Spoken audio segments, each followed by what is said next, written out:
पहुंचने के लिए श्री नरेश बसी जी, प्रधान जी, सचिव जी, हम दिल से विनोद शर्मा जी का यहाँ पहुंचने पर दिल की गहराई से स्वागत करते हैं। आपका बहुत बहुत स्वागत है जी, बहुत बहुत स्वागत है इस जगह को। उस भगवान परशुराम जी की देन है कि हमारे बीच में आदरणीय श्री विनोद शर्मा जी पहुंचे हैं भूमि पूजन के लिए। समझिए, आप आइए, प्लीज आइए। ऊपर से ले लो सभी आगे। ये भगवान परशुराम शिव ब्राह्मण सब यहाँ पर पहुंचे हैं। हम सभी जितने हमारे मेहमान हैं, हमारे डॉक्टर फतेहचंद जी बीच में शोभायमान हैं। सुरजीत शर्मा जी गोली से, सुरजीत शर्मा जी हमारे अधिवक्ता हैं। सुरेश गुनियाना जी, सोमदत्त शर्मा जी और प्रधान जी से और नरेश बसी जी से अनुरोध है कि प्रसाद दे करके और परशुराम जी की प्रतिमा दे करके सम्मानित किया जाए। तो समस्त कार्यकारिणी से अनुरोध है कि आप जोगिंदर शर्मा जी, एमसी महोदय, सतीश शर्मा जी, जय भगवान शर्मा एडवोकेट जी, इस बीच में हमारे जितने भी मेहमान यहाँ पहुंचे हैं। ये तस्वीरें आप देख रहे हैं करनाल से, जहाँ पर आपको बता दें कि आज भगवान श्री परशुराम जी का जन्म महोत्सव है और उसी उपलक्ष्य में आप देख सकते हैं कि यहाँ पर 31 फुट ऊंची जो है उनकी प्रतिमा यहाँ पर स्थापित की जाएगी। उससे पहले आप देख सकते हैं भूमि पूजन किया जा रहा है, जहाँ पर पूर्व केंद्रीय मंत्री विनोद शर्मा यहाँ पर मुख्य अतिथि के रूप में पहुंचे और इसी जगह पर भूमि पूजन किया जा रहा है। यहाँ पर जो 31 फुट ऊंची जो है उनकी भगवान परशुराम जी की मूर्ति स्थापना की जाएगी और उससे पहले भूमि पूजन होता हुआ नजर आ रहा है, जहां पर मुख्य अतिथि के रूप में पूर्व केंद्रीय मंत्री विनोद शर्मा यहां पर पहुंचे हुए नजर आ रहे हैं।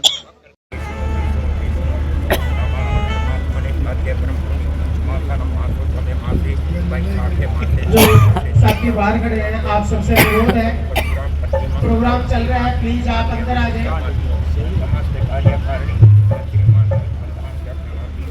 बाकी मेंबर जो पूजन के लिए गए हैं उनको छोड़कर बाकी सभी आप सब अंदर आ जाए, आपसे अनुरोध है।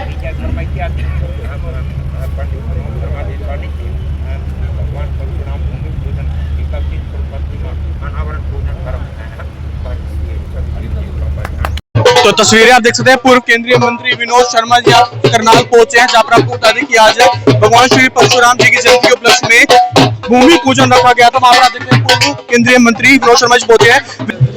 भूमि पूजन किया है, मूर्ति के 31 फुट की मूर्ति बनेगी, सब मिलजुल के बना रहे हैं। मेरी शुभकामनाएं हैं, बहुत अच्छा रहेगा। मुझे इस काबिल समझा कि ऐसे मंच को सुशोभित करने का मौका दिया, इसके लिए मैं अपने प्रभु के चरणों में, अपने बुजुर्गों के चरणों में, अपने पिता के मित्रों के चरणों में, अपने मौसा जी के चरणों में, सभी के चरणों में अपना नमन प्रस्तुत करता हूं। हम सब यहाँ हमारे मुख्य अतिथि मेरे मौसा जी,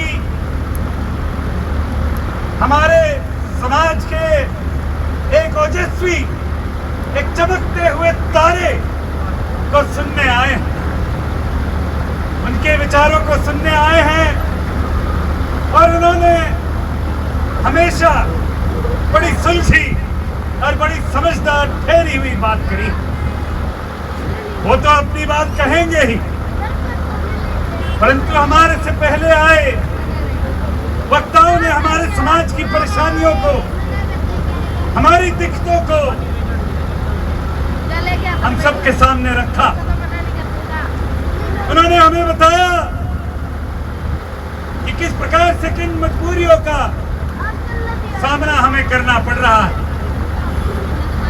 हम तो इन मजबूरियों का सामना कर रहे हैं अपने प्रभु की सेवा के लिए, अपनी प्रभु की वंदना के लिए, एक जगह का निर्माण करने का साहस दिखा रहे हैं। के शर्मा जी, आज अक्षय तृतीया पर आप सबको मेरा नमन है, आप सबको मेरा नमन है। बहुत सी बातें मुझे करनी नहीं आती, भाषण मुझे देना नहीं आता, सच्चाई तो ये है। दिल की बात रखता हूँ और दिल से ही बोलता हूँ। अभी परसों की बात है, आप में से बहुत से लोग वहाँ पंचकूला जरूर गए होंगे। हर वर्ष की तरह भगवान परशुराम जी के जन्मोत्सव पर पंचकूला में कार्यक्रम किया गया था। हजारों लोगों की संख्या में वहां पे लोग आए, हर हरियाणा के हर कोने से वहां पे आए। किस लिए आए, आपने कभी सोचा है?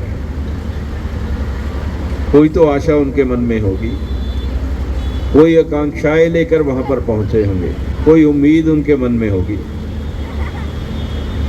उन भावनाओं को समझना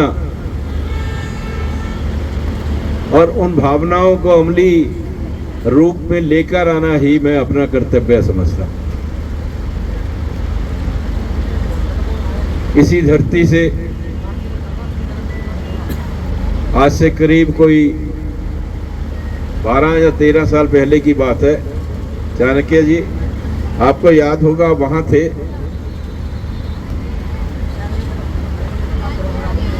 स्वर्गीय पंडित चिरंजीव लाल शर्मा जी का एक फंक्शन कॉलेज में हो रहा था, आपको याद होगा।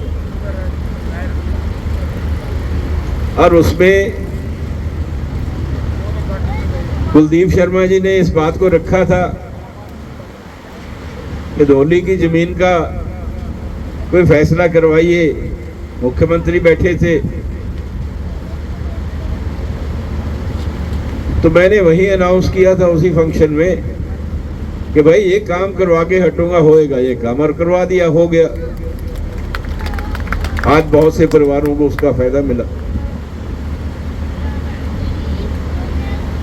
जो बात आपने परसों के विषय में कही, जो बात मैंने कही थी, उसको आपने सही ढंग में बस्सी जी बताया नहीं। मैंने कहा था वो 10% आरक्षण का जो फायदा हमारे समाज को हो रहा था, वो जो नया कानून बना है उसमें हमारा उतना फायदा नहीं हो रहा, हमें नुकसान हो रहा है। अरे भाई कोई रास्ता निकालो, हमारा नुकसान हुआ है, उस नुकसान की भरपाई करो। हम तो ये कह रहे थे, हमें अनुदान नहीं चाहिए, हमें सम्मान चाहिए। हम अपने समाज का सम्मान, और सम्मान पाने के लिए जो भी करना है आपको करना है। ये मान के चलिए कि आपका सम्मान तभी होगा जब आप अपने आप को उस योग्य बनाओगे कि हमारा सम्मान होना चाहिए। उसके लिए आपके पास आपकी ताकत का अंदाजा दूसरों को होना चाहिए, तभी सम्मान मिलता है। आपने जो कार्य शुरू किया है, आज भगवान परशुराम जी के इस स्थान पर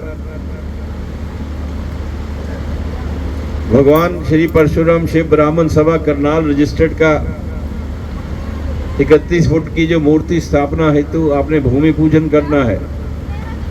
आज कार्तिकेय जी ने आना था, मुझे सौभाग्य मिला कि मैं उनको 2 दिन के लिए किसी मीटिंग में शिरकत करने के लिए यहाँ से निर्देश मिले कि आप इंग्लैंड जाइए, लंदन जाइए। 2 दिन गए के लिए वहाँ गए, वहाँ मीटिंग करके वो परसों वापस आ जाएंगे। लेकिन मुझे मौका मिला, मैं आप में हाजिर हूँ। मेरा पूरा परिवार आपके साथ है। कार्तिक जी आपसे बात करेंगे, ये योगदान की जरूरत होगी वो भी कार्तिक जी आपसे बात करके देंगे। आज तो सिर्फ इतना कहने की जरूरत है कि कुछ समस्याएं हमारी हैं, कुछ समस्याएं हम खुद पैदा कर लेते हैं। हमारी तो कम समस्याएं हैं, 2-4 होंगी, लेकिन सैकड़ों समस्याएं तो हम ही ने खुद पैदा की। जैसे कि आपने कहा कि बहुत से कम लोगों के साथ क्लोजियम बना लिया, अब क्लोजियम में प्रजातंत्र तरीके से चुनाव नहीं होते। इसका रास्ता ढूंढिए भाई। अपना समाज किसी एक व्यक्ति के लिए नहीं है, समाज मेरे और मेरे परिवार के लिए नहीं है, आपके और आपके परिवार के लिए नहीं है, समाज सबके लिए और बराबर का हक है।